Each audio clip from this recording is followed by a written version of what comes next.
Hey, everybody. Welcome to the 42 show here, where we're starting off with a question tonight.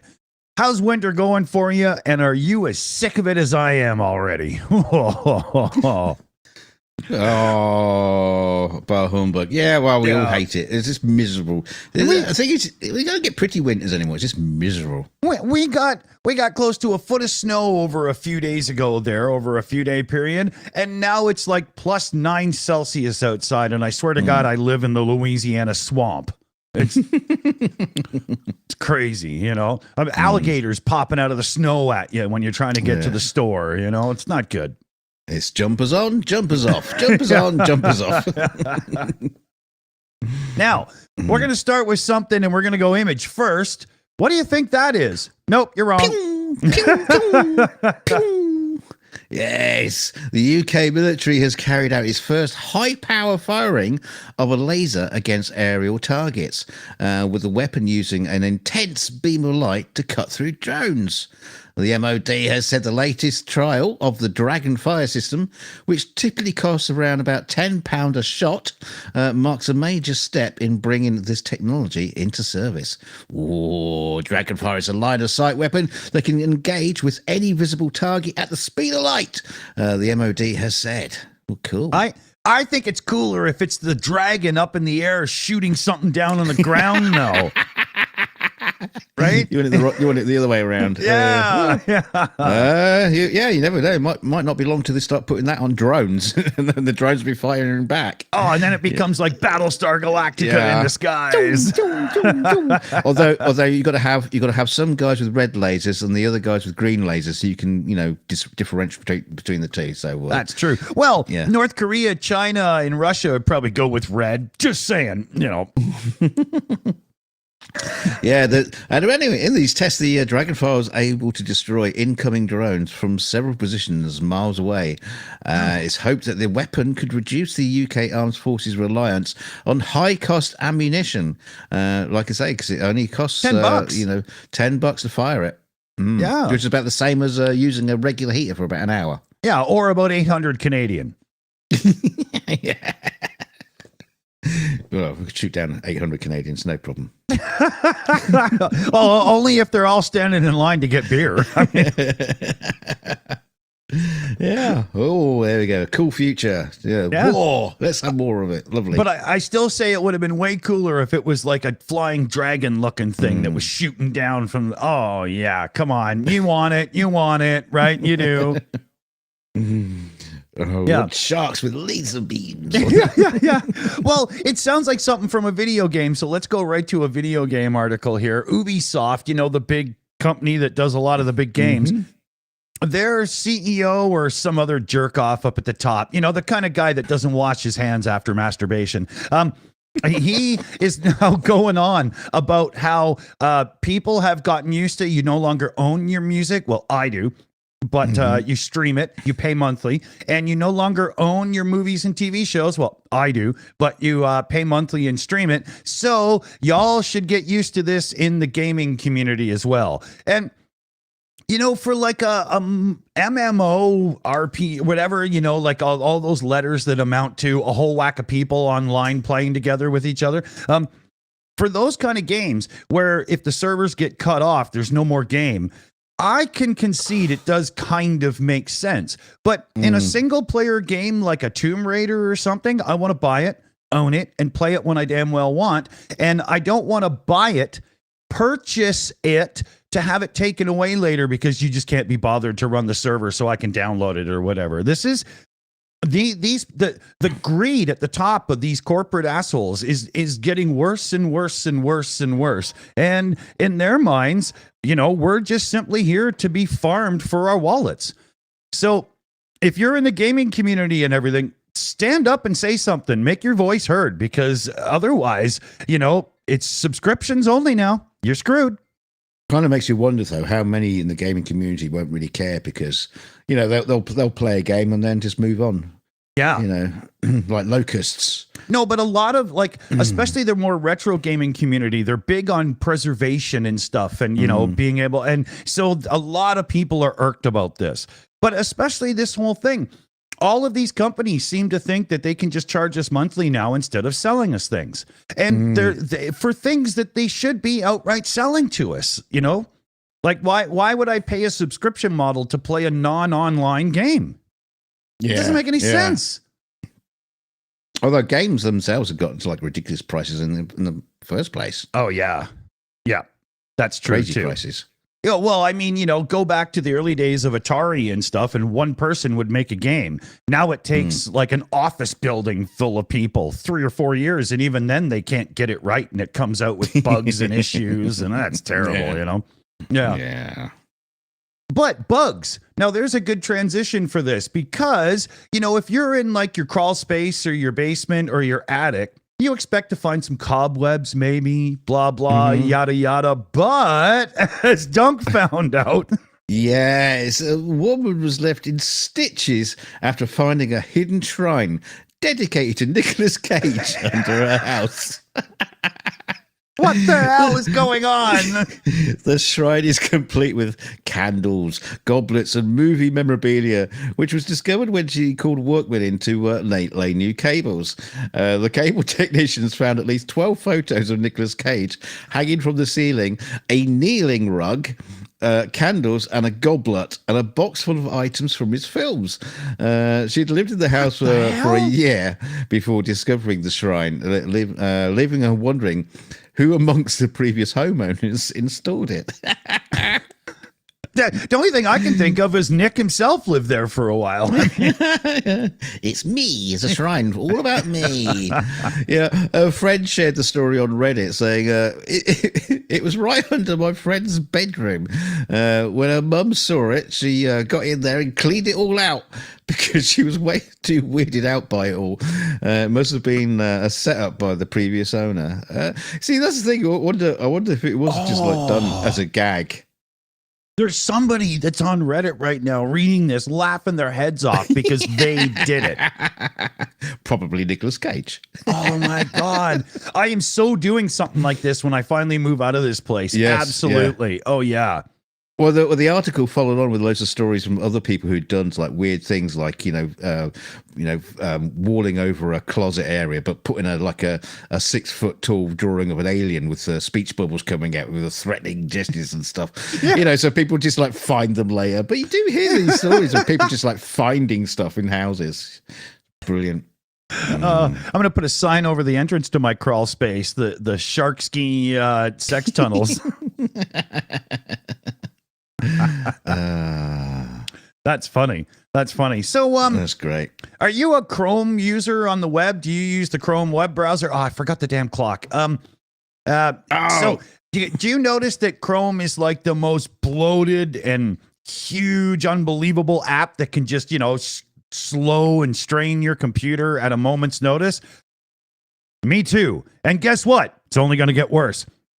Because Chrome now has gained AI features, including a writing helper. And it says in this article, the writing helper is to help you write product reviews and stuff. Oh, great. That's exactly what we needed, right? A theme creator. So if you're just totally addicted to the internet, but there's nothing to actually do on it, you could sit down and create a new theme for your browser, because isn't that 1990s MySpace? And they have a tab organizer, because AI, of course, knows better than you what you actually wanted to read and partake in instead of, you know, what you decided for yourself.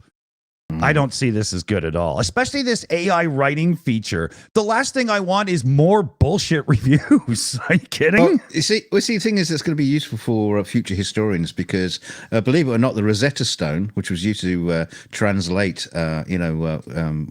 Egyptian writings and stuff like that, it was actually a review for some Tupperware. Yeah. The founders, actually. Yeah. 4 stars. Yeah. Yeah. So where is it here? Let me go down. It can help you with things like forum posts, online reviews, and more. If those are the 2 things that people need help writing, you shouldn't be on the forum or reviewing the product. You know, I love the fact they could think of two things that you can use it for, and then just say and more. Yeah, yeah.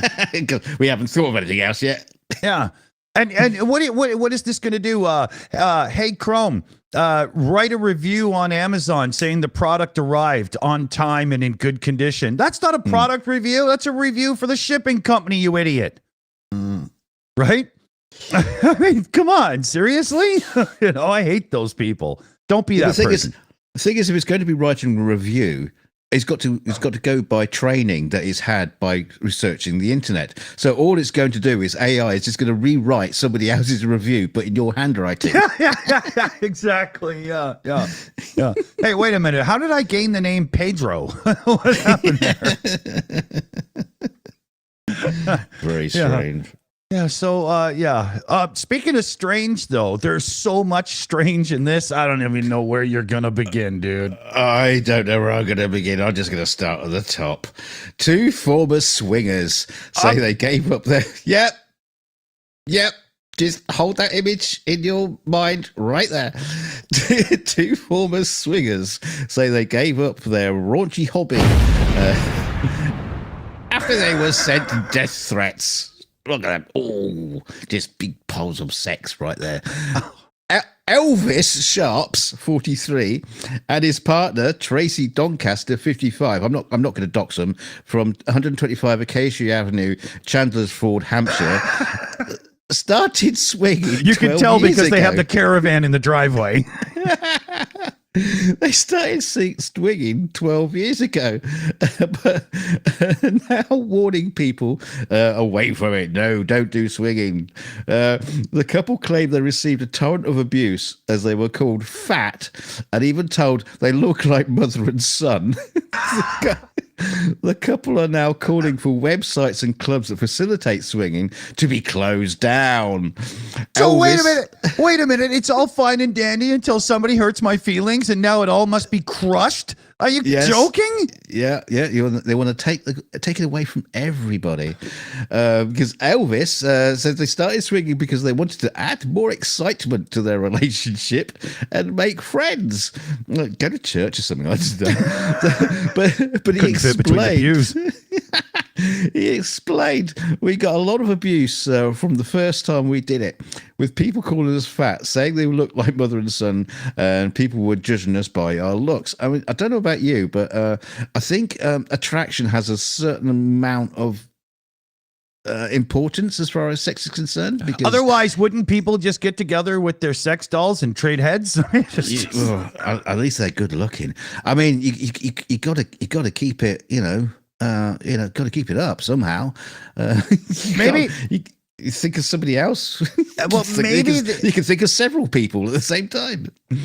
Maybe they just needed to get into a swingers group that was a little bit more realistic for their life. Dark, no lights on. But I did, like. See, we met one couple about 3 times, but they turned against us for no reason. Why is she doing that face? I don't know. That is a natural face.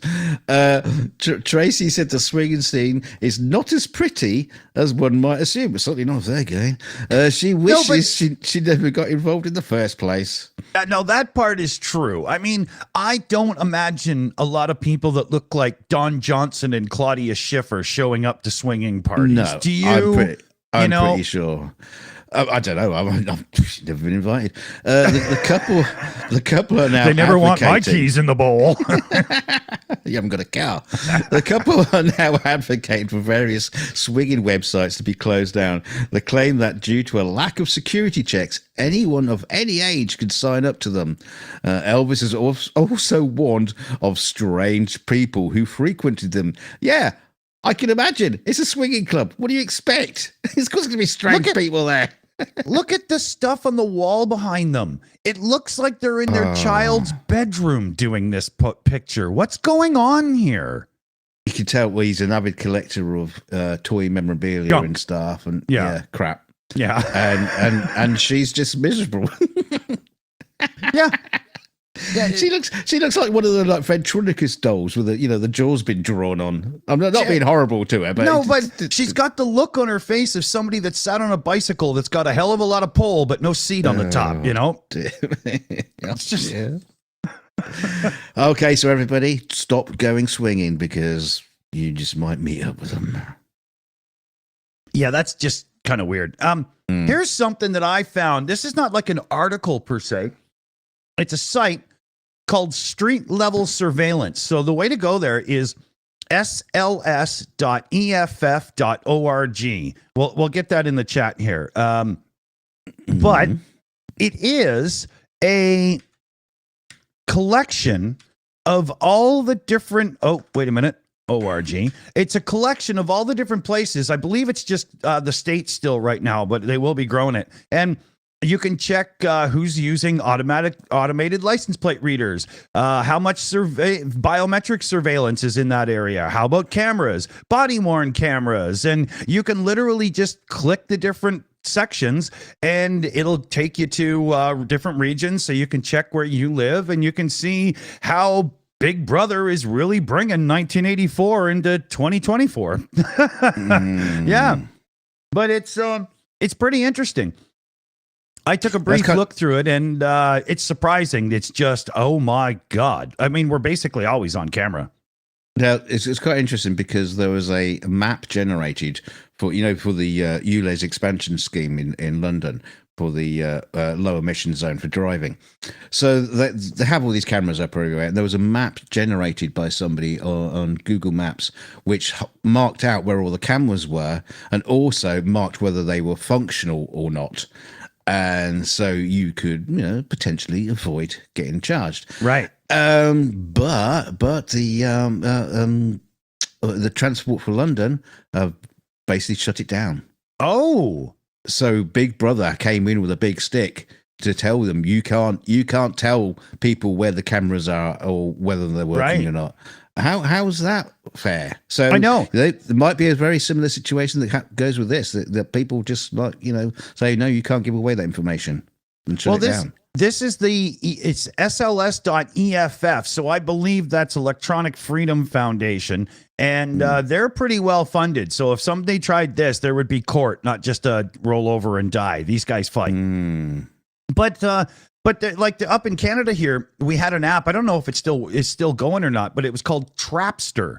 And everybody would run it when you're in your car, and you'd get a beep saying, oh, yeah, there's a speed trap coming up. Or if one wasn't listed, you would hit the button to say there's one right there. And it was amazing.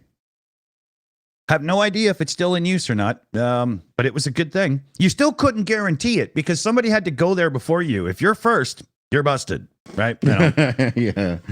It wasn't guarantee or anything. Yeah. Somebody in Papo in the chat says Waze also. Yeah, I've heard of Waze. So, but yeah, it's good to be able to, get one up on people back and kind of, be able to, protect yourself a bit, right? I mean, some of these things they've got a situation where all drivers drive a little bit too quick on one big open stretch of road. Why? Because it's safe to do so. Do they change the lot or the speed limit to make it, more appropriate? No, they just use it as a trap. I don't see that as right. We're not driving the cars we had in the 50s and stuff when a lot of these speed limits are set. We have real brakes now, anti-lock brakes. We have cars with like radial tires, not bias ply. I mean, you got an open stretch of road through Nevada somewhere and there's a 40-mile-an-hour speed limit on it. Why? I can see the oncoming traffic when they're this small and it takes hours for them to get full size. Come on, it's ridiculous. But you could say that's BS. But there's this is funny. This one's funny. Yeah. So So yeah, we're talking about capturing information and stuff like that. The dog owners in an Italian province are being forced to provide a sample of their pet's DNA as officials try to tackle the scourge of dog mess on the streets.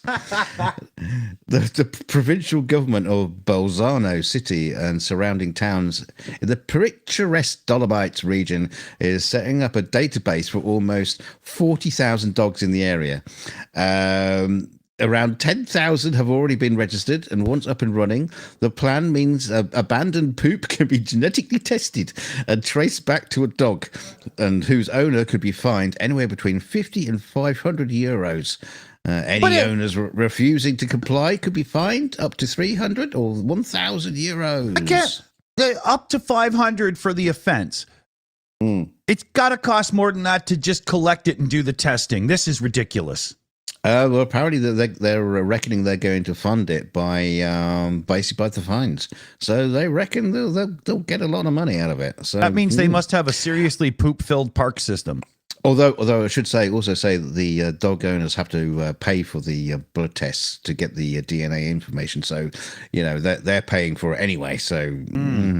Yeah, but Mr. Zaboto, who was the director of the veterinary department there, he says other Italian cities have been in touch to potentially replicate the law, which doesn't apply to tourists and non-residents. But he also says he receives a few hundred complaints a year from citizens about the improper management of public land, and more than half are for dogs. So. It doesn't. Wait. More than half of the dogs. Who's doing the rest of the pooping? Yeah. Okay. There you go. Italians. Yeah. I'm going to go out for a shit in the park and take my dog. I mean, that's kind of weird. I know. Yeah. And of course, this law will not apply to tourists or non-residents. So book early to go and poop in the park. Well, that's what I was going to say. If you're a tourist and you bring your dog, you can just go and shit on the mayor's front lawn. Nobody cares. I mean, it seems why. Hey, did you buy a cappuccino? Yeah, sure. Let your dog shit in my lap then. I mean, it's just. Oh, poor doggies. Yeah. But the funny thing is I'm not a dog person. I don't dislike them, but I don't have one. And I really can't stand it when people make dog crap my business. Deal with it yourself. You're the one that wants the responsibility of a dog. Deal with it.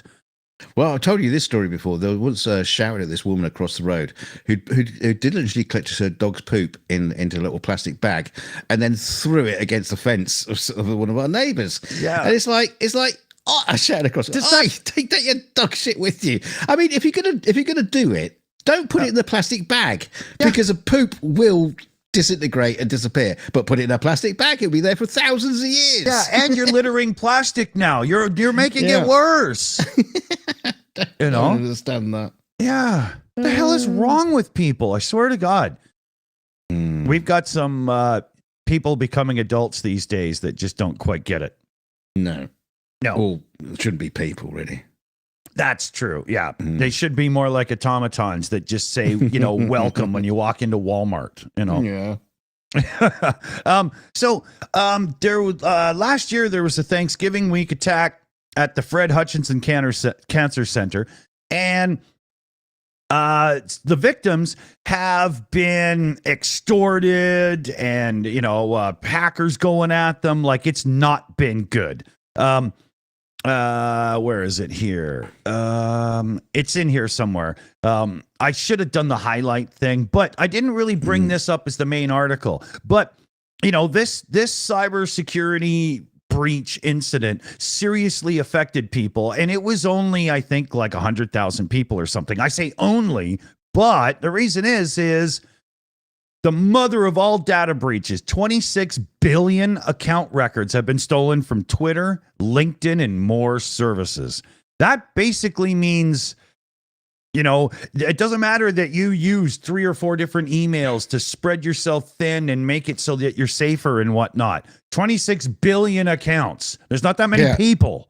Yeah, I was going to say there's only 8 billion people on the planet. Yeah, right? But LinkedIn, Snapchat, Venmo, Adobe, X, formerly Twitter. It's way more than just login credentials. According to experts, much of it is very sensitive material, making it valuable for malicious actors. So they go on to say the data set is extremely dangerous as threat actors could leverage the aggregated data for a wide range of attacks, including identity theft, sophisticated phishing schemes, targeted cyber attacks, and unauthorized access to personal and sensitive accounts. The researchers, comprised of cybersecurity expert Bob, somebody or other, and a team at Cyber News. So this means that most social media is now compromised. And when they say malicious actors, do they mean like Alec Baldwin because he goes around shooting people? Yeah, probably. And Eric Stoltz, just because he's not that good. But seriously, like, I recommend every one of you right now, when you're done watching the show, just start going through your accounts, changing passwords, and so on and so forth. And you got to get out of this thing where you use like, oh, my daughter's birth date or something. No, they just stole all that information. They know it. That will get you screwed over really bad. You got to use a word like supercalifragilisticexpialidocious and replace some letters with symbols and stuff in ways that don't make sense. If you think you're fooling somebody by turning an S into a $sign, you're only fooling yourself. These systems are way better than that these days.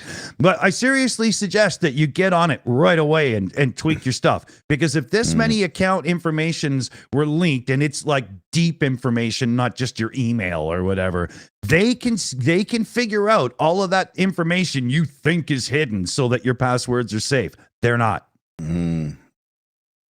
Big deal. Very big deal. More so than, poop in the park. But yeah. That kind of stuff can be really, really bad. Hey, we got Secular Sakai, Tridents against Tridents in this thing in the house here with a super sticker. Can you see what it is? The goddamn hearts are in the way. It's a microphone. Oh, yeah. Secular Sakai and I have been chatting about microphone things and whatnot. So it's a very appropriate super sticker. Thanks, dude. Awesome. That's the super sticker sound. For all your audio and technical needs, please contact Dick Dawson at the Shills for any help whatsoever. Don't do that. I'm looking at you people on the internet who do streams and stuff and sound like crap. But yeah, anyway, move on. Yeah, my phone number is 1-800 Google it. So, do you know this face? Dum dum dum dum. Yeah, there's snowbiz. It's like the show business. Reese Witherspoon has defended herself after receiving some words of warning online over eating snow. Yes, the Hollywood A-lister likes to eat snow. Earlier in January, the actress shared a TikTok video showing herself enjoying a chocochino made of snow collected from outside her home, topped with cold brew coffee and chocolate and salted caramel syrups. Sounds nice. Sounds great. The internet's reaction is fair to say was mixed. Many people say, no, don't eat the snow. Snow is not made to be eaten. You can get seriously sick. What? Yeah. Our teachers would always melt snow to show how dirty it was, not to eat it. Be careful out there. And another one was saying, I'm just concerned that she scooped off a car. Witherspoon replied that actually the snow was scooped from a cooking grill. Is that bad? But yeah, there's a question. What if birds pooped in that snow? Well, I think you'd probably tell by the little poop-shaped divot in the snow. She's not Ray Charles, for God's sakes. What the hell's the problem here? It's strange, but they're saying fallen snow can be very dirty from the air and wind, but who cares? So don't breathe either. They sound like flat earthers, like that are scared of chemtrails or something. Is this serious? It is serious. It is serious. I ate snow when I was a kid. I'm still alive, partially. Yeah, she was saying, I didn't grow up drinking filtered water. We drank out the tap water. We actually put our mouths on the tap, and sometimes, like in the summer, when it was hot, we drank out the hose. Yep. But yeah, did all right. And she joked, maybe that's why I'm like this. I don't know. So you're saying to me what I have to do is filter the snow before I eat it?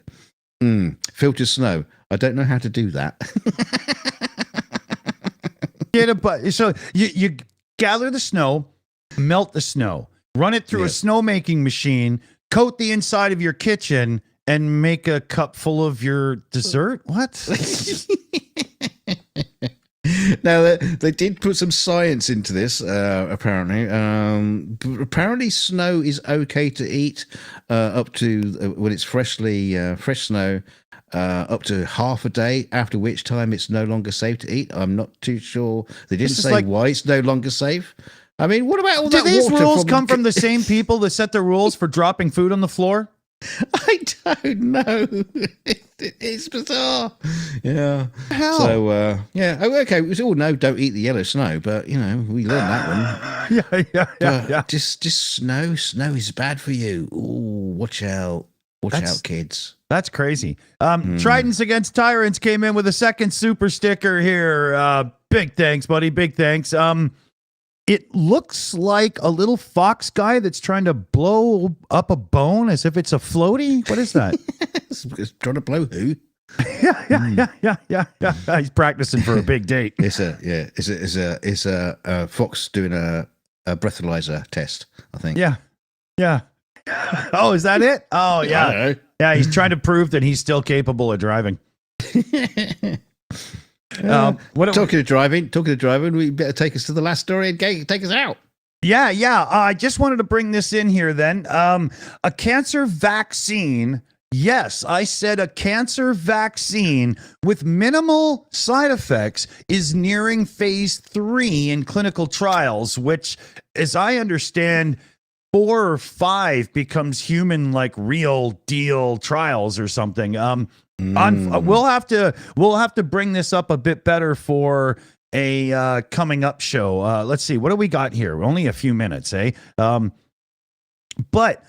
as long as this doesn't cost like $10 billion a dose, and it's big pharma, so I'm not overly hopeful here. Could be. Yeah, but I mean, now the one thing I tried reading through this quickly before the show, but I was really late with setup. So I don't know if this is something like a vaccine usually doesn't do much for you if you already got it, right? It's not it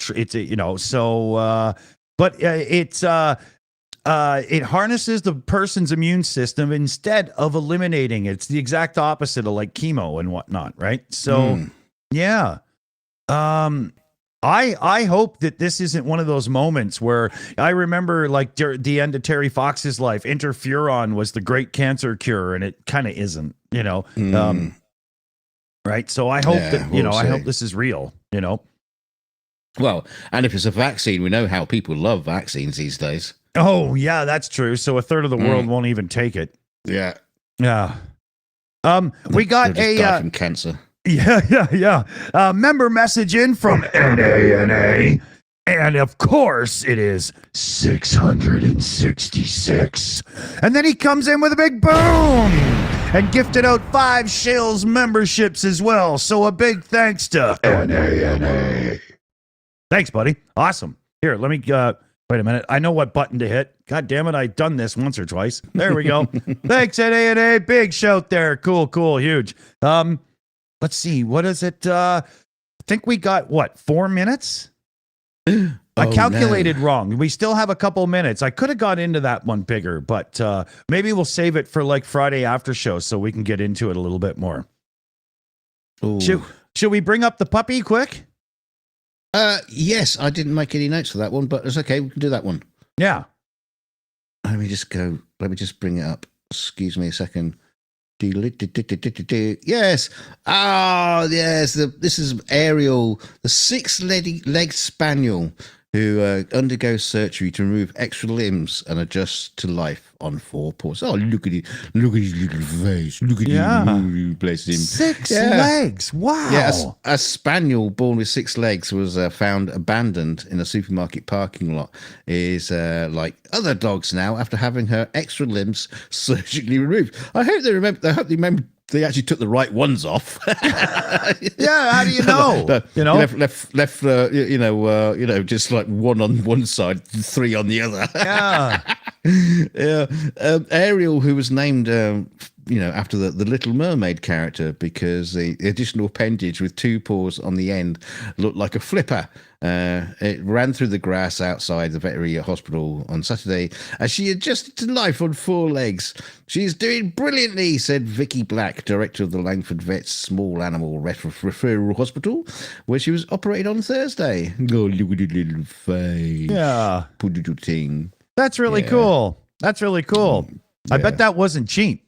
Somebody shelled out for that. Vets aren't cheap. Well, it's actually cheaper to remove legs than adding them, I've noticed. Probably, yeah. Yeah. Especially if they go, but 2 giraffe ones, please. That would look really cool. Yeah. Do you know how much it costs to put roller skates on 6-legged dogs? It costs a fortune. Oh, yeah, too much. Too much. So, yeah, just quickly here then, because we're really close now. Another Hollywood strike could be looming. We had...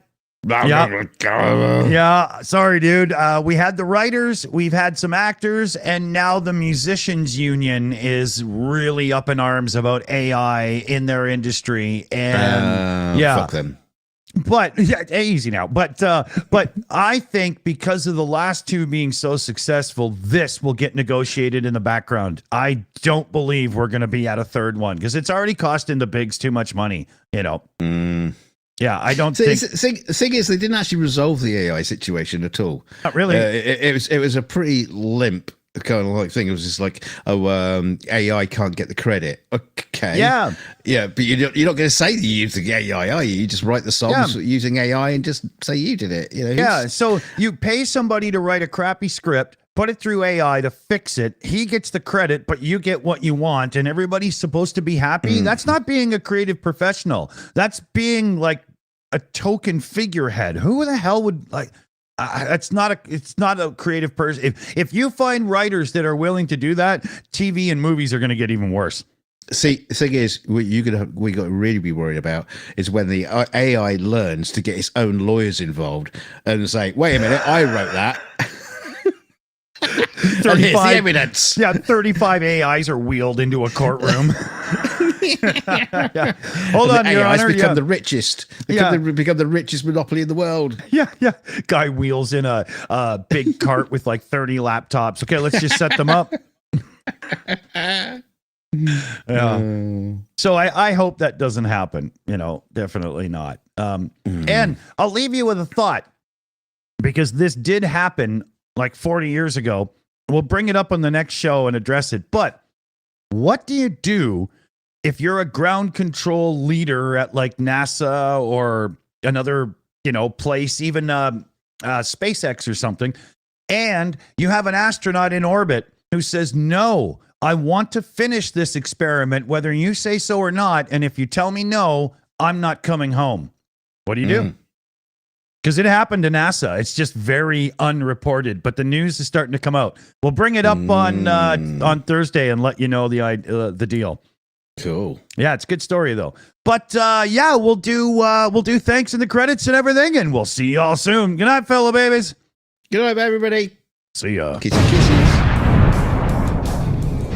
And on the team and running it and all and everything in the background here, we got CF Beauty, mod team, research team, and so on and so forth. We also got BME, Shayna Caldwell, PJ CNET, Skits Crashers, Something Blonde, and NA on the team with us today. Huge thanks, everybody. Couldn't do it without you. And thank you so much, everybody, for all those like super chats, the donations, and all the membership giving out there. That's fantastic. Those sort of things really help keep the channel growing and help keep the lights on around here, because otherwise things would be pretty dark. You can don't forget to like and subscribe and all those sort of things you got to do. But what you really got to do is share the video, send it out to communities, pin it on the walls of on lampposts, on dogs' asses. I don't care what you do. Write it in the snow with your own urine. Just make sure people learn about the Shills. We'll see you next time. We'll see you on Thursday. Goodbye, everybody. Remember, if you're flinging shit, it only matters who it hits. Good night, fellow babies.